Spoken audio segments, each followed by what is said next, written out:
ታቦቱ በሚወጣበት ህዳር 29 ቀን ዓመታዊ ክብረ በዓል በሚከበርበት ሰሜን ሸዋ ሲነበብ ህዝቡ በጭብጨባና በከበሮ በጥሩምባ እያጀቡ እልል የሚሉለትን መጽሐፉን አሳየኝ አትበለኝ። ቄሱ እያሳዩ ነው። ታቦቱን አሳየኝ አትበለኝ። የሰይጣኑ ታቦት ይኸው። ኦርቶዶክስ ኦፊሻሊ የኢትዮጵያ ኦርቶዶክስ ሰይጣንን ታመልካለች። ሰይጣን የሚመለክበት ቀን ዓመታዊ ክብረ በዓሉ ህዳር 29 ቀን ነው። ቦታው ደነባ ወረዳ ሰሜን ሸዋ ነው። ኦኬ። ዋሻው የገዳሙ ዋሻ ማለት ነው።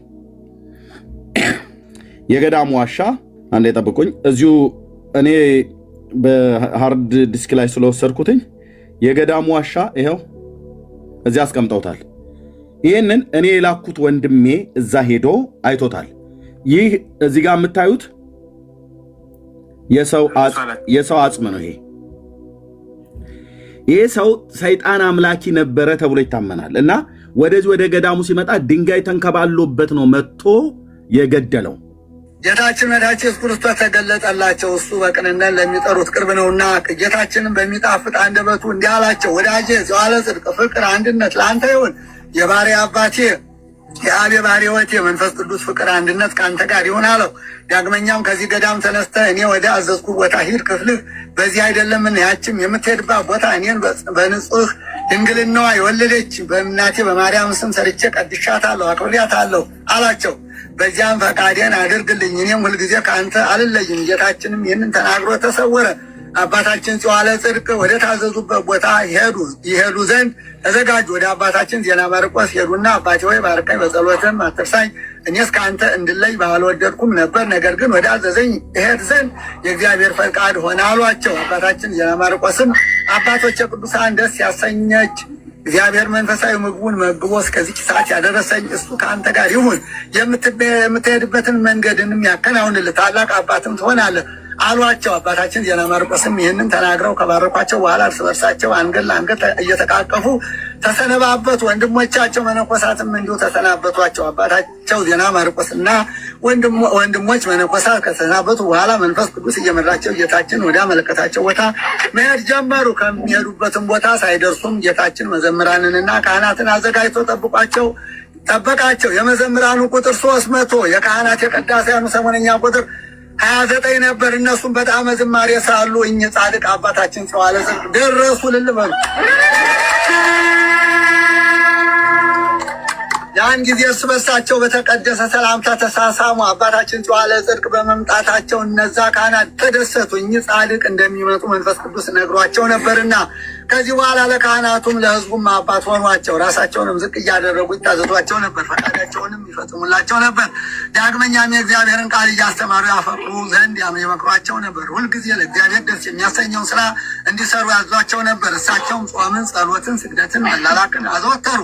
በደብረ በስራት እያሉ በፊት ይሰሩት የነበረውን ትሩፋት አሁንም ይሰሩት ነበር።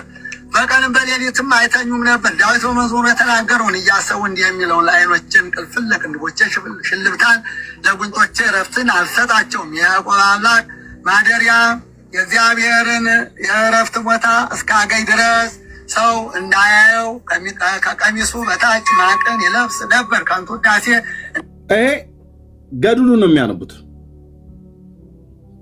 ታቦቱ በሚወጣበት ህዳር 29 ቀን ዓመታዊ ክብረ በዓል በሚከበርበት ሰሜን ሸዋ ሲነበብ ህዝቡ በጭብጨባና በከበሮ በጥሩምባ እያጀቡ እልል የሚሉለትን መጽሐፉን አሳየኝ አትበለኝ። ቄሱ እያሳዩ ነው። ታቦቱን አሳየኝ አትበለኝ። የሰይጣኑ ታቦት ይኸው። ኦርቶዶክስ ኦፊሻሊ የኢትዮጵያ ኦርቶዶክስ ሰይጣንን ታመልካለች። ሰይጣን የሚመለክበት ቀን ዓመታዊ ክብረ በዓሉ ህዳር 29 ቀን ነው። ቦታው ደነባ ወረዳ ሰሜን ሸዋ ነው። ኦኬ። ዋሻው የገዳሙ ዋሻ ማለት ነው። የገዳሙ ዋሻ አንዴ ጠብቁኝ። እዚሁ እኔ በሃርድ ዲስክ ላይ ስለወሰድኩትኝ የገዳሙ ዋሻ ይኸው እዚያ አስቀምጠውታል። ይህንን እኔ የላኩት ወንድሜ እዛ ሄዶ አይቶታል። ይህ እዚህ ጋር የምታዩት የሰው አጽም ነው። ይሄ ሰው ሰይጣን አምላኪ ነበረ ተብሎ ይታመናል። እና ወደዚህ ወደ ገዳሙ ሲመጣ ድንጋይ ተንከባሎበት ነው መጥቶ የገደለው። እና ይሄ የምታዩት የሰው አጽም ነው። ይሄ የምታዩት የሰው ጭንቅላት ነው። ፕሊስ ወገኖች እዚህ ያላችሁ ሪፖርት እየተደረገ ስለሆነ የምትረዱኝ ሰዎች እርዱኝ። እዚህ ያላችሁ ወገኖች ማለት ነው። በጌታ የምታምኑ ሰዎች ኮፒ ሊንክ ሼር ታብ አድርጉት። የሰይጣን ስራ በሚጋለጥ ሰዓት ላይ እነሱ ሌላ ቤት ከፍተው እየተንጫጩ ቤቱን ላይ ሪፖርት አድርጉት እያጋለጠብን ነው እያሉ ነው። ፕሊዝ አለው ሰማለሁ ወገኖች። ዳጌ ይሰማለሁ ወገኖች፣ ይሰማለሁን? በደምብ ትሰማለህ? አስወጥቶኝ ነበር። በጣም ሪፖርት አለው። እዚህ ያለ ሰው በሙሉ እያየ የኛ ቤተኞች ሆኑ የኛ ወንጌላውያን አማኞች እጃቸውን እንኳን ራሱ ታብታብ ለማድረግና ይህንን ክፉ የመንፈስ አሰራር ህዝባችን እንዳያውቀው እነሱ እዛ ሪፖርት ሲያደርጉ እዚህ ያሉት ቁጭ ብለው እየሰሙን ምንም አይተባበሩ። መረጃ ሲከፈት ሁሌም ነው በጣም ሪፖርት የሚያደርጉት። ኤርሚ ታውቃለህ አይደለ? ምክንያቱም ሰው አንዴ ካየ መረጃውን የእኛንም ቃል አይሰማም። እነሱ ላይ የቤት ስራ የሚሆንባቸው። ስለዚህ ፕሊስ ወገኖች እንትን ይደረግ፣ ቤቱ ሼር ይደረግ። ቴንክ ዩ። ስለዚህ ይሄ እኔ የላኩት ወንድሜ በእግሩ ሄዷል፣ ጫማ አውልቆ። በጌታ የተወደደ ወንድም ልኬው ጫማ አውልቆ ከቦታው ቅዱስነት የተነሳ ተብሎ ማለት ነው። ጫማ አስወልቀውት ያለ ካልሲ ነው የገባው። እግሩን እሾህና ድንጋይ እየወጋው በረሃ ነው አልኩ። ቁልቁለት ወርታ ገደል ጠፍቶብኝ ኔትወርክ ራሱ አይሰራ። እኔ በጌታ ፊት እየጸለይኩ ማለት ነው። አንኛ ባዘቦት ቀን ሄደው የደብሩን አስተዳደር አገኛቸው። ስልክ እየደወልኩ እከታተለው እንኳን ዘንድ አልቻልኩም። ከቦታው ቁልቁልነት የተነሳ ዳጊ የመጨረሻ ገደል ነው አልኳችሁ። እዛ ሄዶ ዛሬ ይዣችሁ የምሄድበት ቦታ ይሄ ሳጥን እዚህ ጋር የምታዩት ሳጥን ከአዲስ አበባ ይሄ ቦታ ቅዱስ ነው ተብሎ ከውጭ ሀገር ያሉ ሰዎች የሞቱ ዘመዶቻቸውን አጥንት አስቆፍረው ከገዳሙ በረከት ለማግኘት ብለው ከአዲስ አበባ የሄደ አጥንት ነው እዚህ በሳጥን ውስጥ ተደርጎ የተቀመጠው። ይሄኛው ደግሞ እዚህ ገዳሙ ሲመጣ ኃጢአት ሰርቶ ነው ጠንቋይ ነበር ምናምን ነገር ተብሎ ያለ ይሄ ጭንቅላቱ ነው፣ የሰውየው ጭንቅላት ይኸው። ይሄ ደግሞ የሰውየው ቅሪታ አካሉ ነው፣ እግሩ፣ ጥፍሩ፣ እጆቹ ማለት ነው። ይኸውልህ እና እዛ እንደ አምድ አቁመውታል። የደብሩ አስተዳደሮችን ድንጋይ ዚጋ እየነካኩ ነበር ሲያወሩት የነበረው ወንድም። የኔ ቪዲዮ አለኝ ማለት ቤቱ ተናገሩ፣ እውነቱን ነው። ቤቱ ያወሩበት ድምፅ አለ። የዛን ወንድም ድምፅ አውጥቼ የደብሩ አለቃ ምን እንዳሉ አሰማችኋለሁ ከፈለጋችሁ። ኦኬ አሙነ ማነ ጽድቅ ነው ከበረከቱ። እዚህ ውስጥ አሁን አጥንት ነው ያለው፣ ከአዲስ አበባ ሄደ አጥንት፣ የሰው አጥንት። ትንሽ ነገር ልንገራችሁ። ይሄ ነገር አጽም ነው። ቤተሰቦቹ ይህን አጽም ሲቀብሩት ራሱ ይነሳል። በፍጹም ውሸት። የደብሩ አስተዳደር ለእኛ የነገሩ ለእኔና ለዛለ ወንድሜ የነገሩ ቪዲዮ አለኝ። ገዳሙ ጋር ሲመጣ ጠንቋይን ነገር ነበረ እና ይሄ ፍልፍል ድንጋይ ነው እና ከሱ የሚወርድ ናዳ ድንጋይ ወርዶበት መታው እና ሞተ። ኃጢአተኛ ስለነበረ ሞተ ነው ተብሎ የተባለው። አሁን እነዚህ የአዲስ አበባ ወጣቶች እዚህኛ ስናወጣ እንዳለ ለማረጋገጥ ሄዱ። ደነባ ማለት ነው ይሄዱ። እነ ተመስገንማ ለዚህም እና እነ ደምረው ለዚህም ገንዘብ እንዲዋጣ መርዳት አለባቸው እንዴ። ግማሹን ጥዬ ሌላውን አንጠልጥዬ የሚባል ነገር የለም። በረከቱ ካደረባ አይቀር ተምዬ ከሙሉ ወንጌል ቤተክርስቲያን ወጣህ ይህንን አጽም ወደ ማመን ሄድከውና ልታሰራለት ይገባል፣ ልትስመው ይገባል። ይህንን አጥንት ስትዳስሰው ኃጢአት ይሰረይልሃል። ማን ያለው? አጥንት በመዳሰስ ኃጢአት ይሰረያል ብላ ያለችው ማለች ኦርቶዶክስ። ያው የሙሴ መቃብር ለእስራኤል እንደተሰወረባቸው ለእኛ የአባታችን ይላል የማየ ተክለ ሃይማኖት ማለት ነው። የአባታችሁ መቃብር የሰወረብን አይደለም፣ አጽሙን በመዳሰስ በአማላጅነቱ እንድን ዘንድ ነው እንጂ ይላል። አጽም መዳሰስ እኔ በጥላቻነት ማወራ አይደለም። በኦርቶዶክስ ውስጥ ኃጢአትን ለማስተሰረይ የዘላለምን ሕይወት ለማግኘት የሰው የበሰበሰ የሰው አጥንት፣ የደረቀ የሰው አጥንት፣ እንደዚህ አይነት አጥንት አቅፈህ መተሻሸት፣ ማሽተት ሁሉ ጭምሮ ወንድሞች እናቶቼ፣ አጥንቱን ስታሸተው በረከቱ የጻድቁ በረከት አንተ ላይ ያድራል ይላል። ገድላቸው ማሽተት አጽማቸውን ስታሸት፣ አጽማቸውን ስትዳስስ ኃጢአት ይሰረይላል ይላል። በእውነት ቺ ቤተክርስቲያን የሐዋርያት ትምህርት የምታስተምር ይለኛል ጴንጤ ፊት መጥቶ ማለት ነው። እናንተ የሐዋርያትን ትምህርት መቼ አስተምራችሁ ታውቃላችሁ? የትኛው ሐዋርያ ነበር የቀደሙ የብሉይ ኪዳን አባቶችን አጽም የነካ ይድናል ብለው የሰበከ የትኛው ነበር? አንተ የሙታን አጥንት ሰባኪ ሁሉ ማለት ነው። የቱ ጋር ነበር በሐዋርያቱ ትምህርት ላይ እንደዚህ ተብሎ የተጻፈው? ከአንዱ ከእግዚአብሔር ከኢየሱስ ክርስቶስ በስተቀር ሌላ ድነት ማግኛ ሌላ የኃጢአትን ስርየት ማግኛ አለ ብለው ጳውሎስ የትኛው መጽሐፍ ላይ ነው የጻፈው? ከ13ቱ መጽሐፍት ወይ ከ14ቱ መጽሐፍት? ዮሐንስ በወንጌሉ ነው በራእዩ ነው ወይስ በመልእክታቱ ነው የጻፈው? ጴጥሮስስ ቢሆን ያዕቆብና ይሁዳስ ቢሆኑ እንድትነግሩ እንፈልጋለን። አሁን የአዲስ አበባ ጎረምሳ ሲጨንቀው እኛ አደባባይ ላይ ስናሰጣው ያኔ ሄዱ። አሁን እዚህ የሚያወሩት እነሱ ናቸው። ማንም አስተዳደሩ አይደለም እንደዚህ የሚላቸው። እኛ ወንድሜ አስተዳደሩ ነው ኢንተርቪው ያደረገው። ቪዲዮ አለኝ ስልህ ዳግዬ አላሳፍርህም። እኔ አንተ ወንድም ሰው ልኬ ከአዲስ አበባ ደብረ ብርሃን አድሮ የሰሜን ሂድ አልኩት። ጀግና ነው። እግዚአብሔር ይባርከው። ሂድ አልኩት። ሄደ። ቀርጾት ነው የመጣው። እያንዳንዱን ጓዳ ጎርጓዳ። ኦኬ አዘም ያው እንትን ሴጣን ጠንቋይ አምላኪ ነበርና ያው በመጨረሻ ሰዓት ሲሞት ተገንዘው ሲቀብሩት እንደዚህ ሆኖ ይነሳልና ውሸት። በረከቱ ተሳታፉ። በረከቱ ከበረከቱ ተሳተፉ። በእውነት ከዚህ አጥንት በረከት ኦርቶዶክሳውያን ልትሳተፉ ይገባል አይደል?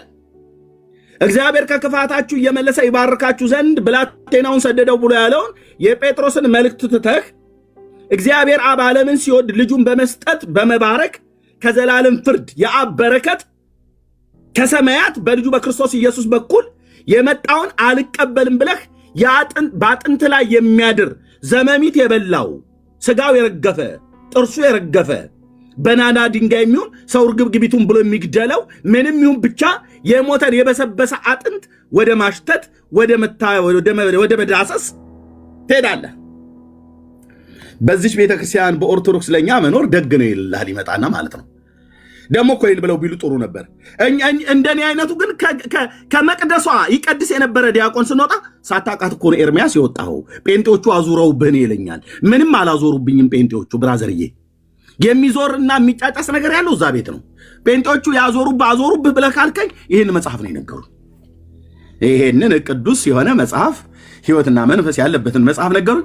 መጽሐፉ ደግሞ መድኃኔዓለም ምስክር ነው። ከዘፍጥረት እስከ ራእይ ድረስ በሙሉ ስለ ቅዱሱ ጌታ፣ ስለ አብ ልጅ፣ ስለ ዳዊት ልጅ፣ ስለ ኢየሱስ ክርስቶስ ነው የሚያወራው። አንተና ትዝታው አንተ ዲያቆን ነበር፣ እሱ ቀሲስ ነበረ። ሳታውቋት ከወጣችሁ የቤተ ክርስቲያኗ አሁን ላይ ያሉ ዲያቆንና ቀሲሶች አያውቋትም ቤተክርስቲያኒቷን ማለት ነው። ስለዚህ እኛ ወንጌላውያን አማኞች አለማወቃችን ሳይሆን የሚገርመው ቤት ውስጥ ያሉት አሁንም ያሉት ዲያቆናትና ቀሲስ አያውቋትም ማለት ነው ቤተክርስቲያኒቷን። ኤርሚያስ ካላወቁት አሁን ቤት ውስጥ ያለውም ዲያቆን አያውቃትም ማለት ነው። አያውቋትም።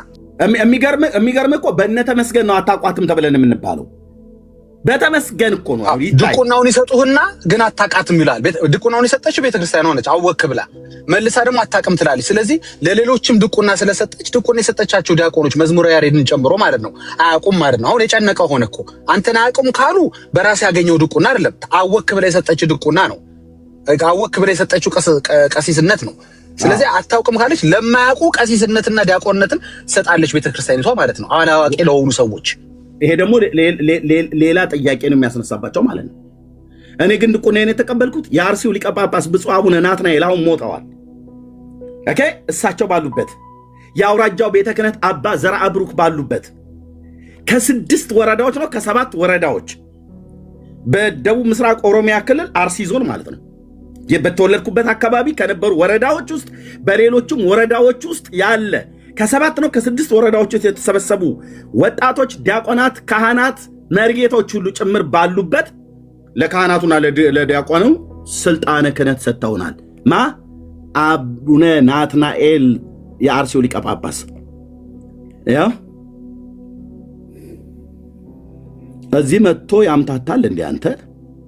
አቡነ ማናልኩ ናትናኤል ሞተዋል። አሁን የትግራይ ተወላጅ ናቸው። እኚኛው የኦሮሚያው ተወላጅ አሁን በሕይወት ያሉት ናቸው። አቡነ ናትናኤል በእሳቸው ስም የሚጠሩት አቡነ ናትናኤል የአርሲው ሊቀ ጳጳስ የኔ መንፈሳዊ አባት ድቁና የሰጡኝ እኚህ ናቸው። ሹሽ ትላለ። ሹሽ ኦርቶዶክሳውያን ከኚህ አባት እጅ ቡራኬ ተቀብያለሁ። የኚህን አባት እግር ስም ያለሁኝ በፊት ለፊታቸው ቆመን እሳቸው ባሉበት የጠቅላይ ቤተ ክህነቱም ዋና ስራ አስኪያጅ የነበሩት የአውራጃው ማለት ነው አባ ዘርዓ ብሩክ ባሉበት ከመልከ ማርያምና አይ ቲንክ ከውዳሴ ማርያም አንድ ክፍል ደርሶኝ በጣም ብዙ ተማሪ ስለነበር ማለት ነው ከመልከ ማርያም ለዝክረ ስምኪ ነው የደረሰኝ።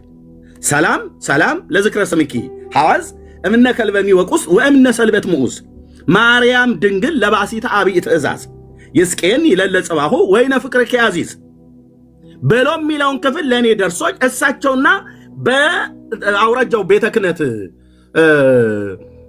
ስራ አስኪያጅ ፊት ቀርቤ ተፈትኜ የደብሬ አብረውኝ ድቁና የተቀበሉ ከ20 ምናምን ነገር በላይ የሚሆኑ ዲያቆናት አሉ። እየሰሙኝ ነው፣ ይሰማሉ፣ ያቁኛል። በባለፈውም አብሮ አደጎቼን አምጥቶ ቀሲስ ዲበኩሉ ሲያስጠይቅ አዎ ከወንድሜ ካበበ ጉልላት ጋር አብሮ ሲቀድስ ነበረ፣ ባልንጀራ ናቸው ብለዋል። አታምታታም አልኩ። አታምታታም ወፍ ዘራሽ ዲያቆን አልነበርኩም። ኦኬ እዛ ተምሬ ቀዳሽ ነበርኩ። እዚህ ግን በጸጋውን የወንጌል ሰባኪ ነኝ። ስለዚህ አታምታቱም። እኚህ አባት ከእኚህ አባት እጅ ነው ድቁና የተቀበልኩትኝ። ተፈትኜ አንድ ዲያቆን የሚፈተው ነው ተፈትኜ ማለት ነው። ተንሱ ለጸሎት ብዬ እምቀድስ እኮ ዲያቆን ነበርኩኝ። በዚህ እጆቼ በእርፈ መስቀል በማንኪያ ደሙን የምሰጥ የነበርኩ ሰው ነኝ። ወይኑ ማለት ነው። ሕፃናት ሲጠመቁ ከካህኑ ጋር አብሬ አጥማቂ ነበርኩ። መጾረ መስቀሉን እኔ ይዤ ካህኑ ጽናውን ይዞ ዳር ትይዛለህ ስልህ ማጠፊያው ሲቸግራችሁ ኦርቶዶክስን አታውቃቱም ትለታለ። በዚህ ቤተክርስቲያን እናውቃታለን እንጂ ኦርቶዶክስን ማን አንተ ብራዘርዬ አንተ ነው ኦርቶዶክስን የምትነግረኝ? ከሰሜን ሸዋ እስከ አንዳ ቤት ማርያም ድረስ ጎንደር፣ ደቡብ ጎንደር አንዳ ቤት ማርያም እዛ ድረስ ተንከራትቼ የተማርኩ ሰው ነው። የቆሎ ትምህርት ቤት አሁን ነው ኢየሱስ ቦምቦሊኖ ያደረገኝ። ጌታዬን ስቀበል ድንቡሽቡሽ ብዬ የምታይ አንተ ውበቴ ሁሉ ተመለሰ። ግርማው በኔ ላይ የፊቱ ብርሃን ሲበራልኝ ኢየሱስ በውስጤ ሲገባ ታሪክ የተለወጠ እንጂ ቆንጅዬ ባላገር ቆንጅዬ የገጠር ዲያቆን ተምሬ ቀዳሽ የነበርኩ ሰው ነኝ። አታምታቱ። አሁን የተጠየቀው ና ሰይጣንህን እንትን በል ነው። የምን ያዙ ይልቀቁኝ። እኚህ ናቸው የኔ አባት የነበሩት። አርፈዋል። አሁን ቁመታቸው በጣም አጭር ናቸው። አቡነ ናትናኤል የአርሲው ሊቀ ጳጳስ ማለት ነው። ኦኬ የምን ማምታታት ነው? ኤርምያስን አያውቋት? እኚህ ናቸው። እኚህ እሳቸው ናቸው። እሳቸው ናቸው። አሁን ግን አርፈዋል። ስለዚህ አንዱን ይምረጡ። ኤርሚ አላዋቂ ለሆነ ዲያቆን ድቁና ቤተክርስቲያኒቷ የምትሰጥ ከሆነ አሁን ላይ ያሉትም ዲያቆኖች አላዋቂ ናቸው ማለት ነው። አንዱን ይምረጡ። አሁን የነሱ አለማወቅ ማወቅ አይደለም ዋናው፣ ቤተክርስቲያኒቷ ኃላፊነት ትወስዳለች ማለት ነው። አንዱን ማመን አለባት። ወይ አላዋቂ ለሆነ ዲያቆን ሰጥቻለሁ ማለት አለባት፣ ወይም ደግሞ አይ ያውቃታል ግን በድቁናው መስጠቴ ይጸጸታለሁ ትበል። አንዱን ትምረጥ። ለሁሉም እሷ ነች ምንጩ፣ ተጠያቂዋ እሷ ነች። አላዋቂም ካለች ተጠያቂ እሷ ነች። ስለዚህ አሁን ማጣፍ ያጣረው ሆነ ማለት ነው። ራይት ይመልሱልን። አሁን ይምጡና ጽሁፉን አምጡ ካሉ ይሄው አባቱ ቆመው ገድሉን እያነበቡ ነው። ከፈለጉኛ እዚህ እናስነብብሃለን ማለት ነው። በጽሁፍ አስቆመቁመሃል። ይኸው እሳቸው ያነበቡት በሙሉ እዚህ ጽሁፉ አለ፣ በሙሉ በፒዲኤፍ ማለት ነው። መጽሐፉን ለመግዛት የመጀመሪያው ህትመት አልቆባቸው ሁለተኛውን ህትመት አደራ ብለናቸው ነው የመጡት። ሲታተም ንገሩን ገንዘብ እንልካለን ብለን ምናልባት መጽሐፉ 200 ብር በኢትዮጵያ ብር ቢሸጥ ገድሉ እኔ 400 ብር ልከፍል ማለት ነው። ቃል ተገባብተን የሻይ ሰጠናቸው አደራ ብለን የደብሩን አለቃ እንደዚህ ነው የመጣሁት። ስራችን ጥንቅቅ ያለ ነው ብራዘርዬ፣ ዝም ብሎ እንደዚሁ መለፍለፍ አይደለም። ተናገሩ እውነቱን ብሎ ቤት ከፍቶ እዚህ ተሰብስቦ ወንድሞቼ የሚዋሹበት እህቶቼ የሚዋሹበት አንዳችን ምክንያት የለም። እኛ እግዚአብሔር እንፈራለን። ኦኬ እንደ ኦርቶዶክስ ዝም ብሎ ጴንጤ ድመት ስጋ የሚያቆርብ እንትን ምናምን ነገር እያልን እኛ ስም እነሱ እንደሚያጠፉት እኛ እንደዛ እናጠፋም። እኛ ስም ለማጥፋትም አይደለም። ግን ሰይጣን እንዴት ታመልኩታላችሁ? አንተ ለሰይጣን እንዴት ቤተክርስቲያን ሰርተህለት ህንፃ ቤተክርስቲያን አንጸህ ሰላም ለዝክረ ስምከ እያልክ ብለህ ትለዋለህ? እንዴት ለሰይጣን ህዳር 29 ቀን ልታከብረው አውቶቡስ ተከራይተህ ችኳንታ ተከራይተህ ከአዲስ አበባ ባንዲራ ለጥፈህ አልጋ በአልጋ ነው መንገዱ ወደ ጽዋለ ጽድቅ ሲሄዱ እያልክ የአየር ላይ ጋኔን ይሄው ፎቶ እዚህ ጋር አይኑ ይሄው ቀንዱ ይሄው ከሰላሌ አውራጃ 300 ሰው የሚሸከመውን እንጨት ተሸክሞ ወደ አቡነ ተክለ ሃይማኖትና ወደ ማናቸው አብረውት ያሉት አቡነ ተክለ ሃይማኖትና አቡነ ዜና ማርቆስ ገዳም እየተሸከመ ይሄድ የነበረ ይሄን ሰይጣን እንዴት ቤተክርስቲያን ሰርተህ ታቦተ ህግ ቀርጸህ ህዳር 29 ቀን መድበህ በአማላጅነቱ ትላለህ? ይሄንን ህዳር 29 ምን የሆነበት ቀን ነው? የዓመታዊ ክብረ በዓሉ የሚከብርበት ያረፈበት ቀን ነው። የሞተበት ነው አይደል? አዎ የሞተበት ማለት ነው። አሃ ሰይጣን ሞቷል እንዴ? ለካ ክርስቲያኑ ነው ሞቷል ለካ ሰይጣን። ታዲያ ዛመን ከዛ ደግሞ አረገ ይላሉ። አረገም አሉ እኮ ኤርሚ። አሁን እኮ መሰለህ አሁን ሰይጣን ሞቶ አርጓል። ስለዚህ ማንን ነው ቤተክርስቲያኒቱ አሁን የምታስወጣው? አጋንንትን እያስወጣች ነው አይደል? በየእንትኑ በጸበል በምናምን ምንድን ነው ዘመዶቹን ነው አክስት አጎቱን የሰይጣንና አክስትና አጎት ነው እያስወጣች ያለችው በጸበል። ሰይጣን እኮ የለም አሁን ኦርቶዶክስ ጋር ሰይጣን የለም። ኦልሬዲ ሌላ ሰይጣን ስንት ሰይጣን ነው ያለው? አንድ ሰይጣን ካለ እሱ ክርስቲያን ከሆነ ከዛ ካረፈ ከዛ ካረገ ማንን ነው ቤተክርስቲያኒቷ በጸበል እያስወጣች ያለችው? መልሱ። ይሄ መጠየቅ ያለበት ጉዳይ ነው። እኛ ከዚህ ከቤተክርስቲያን ስንገስጸው ውጣ ብለን ስንለው ከሙሉ ወንጌል ከቃለ ሕይወት እዛም ሄደውን ነው አየህ። እዛ ክርስትና አጥምቀውት ወስመ ጥምቀቱ ገብረ እግዚአብሔር ይሉታል። ምናልባት ለቫኬሽን የመጣ ይሆን የሚያስወጡት ኤርሚዬ እየተመላለሰ እንዴት ያለ ኧረ በጌታ ደግሞ እኮ አርፈው ቢቀመጡ ጴንጤ ላይ ዛሬም እጅን ትቀስራለህ እንዴ? ሌላው ጴንጤ ጸጥ ይላል። እኔና ዳጊ ብቻ እናስቆማቸዋለን። ወንድምነት ዳኒና እህትየው እብራዊት ማለት ማነው እህትየው ሜርሲ ሆነን ማለት ነው። ቀጥ ነው የምናደርጋት በመረጃ ያለ ማስረጃ እናወራ።